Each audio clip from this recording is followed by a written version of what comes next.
Ito po yung problema po na yung Hyundai na ito ay sira po yung kanyang ECU, no cranking, no temperature gauge, and EPS problem. Matigas po yung kanyang EPS pero umaandar po pala yung sasakyan. Hyundai Accent 2012. Ang problema po nito ay nakasindi po yung kanyang EPS. Yan, ito po ay after na po natin siyang i-repair.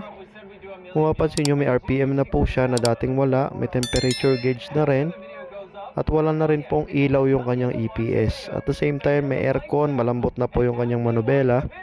Yun po tapos niyan ngayon, after po nung repair po natin. Ayan. Yan po yung ECU location yan. Diyan po nakalagay yon. At talaga pong lifespan po nung board. After po natin siya na ma-repair po yung board, ay in-scan naman po natin siya.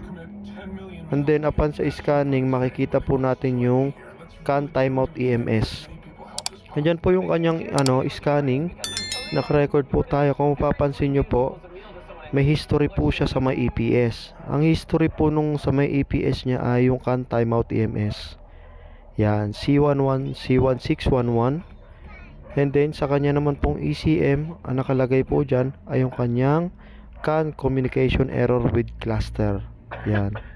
Then upon clear po, i-clear po natin siya para malaman po natin kung may history pa or may present pa. Yan po natin malalaman. Kung may matira pong error, may problema pa rin po yung sasakyan. Pero upon scanning and resetting, wala na pong natira. Kaya yan po, all clear po. Wala na pong DTC. Kaya salamat po. Ang error po nito ay C1611. Lost communication with engine controls module.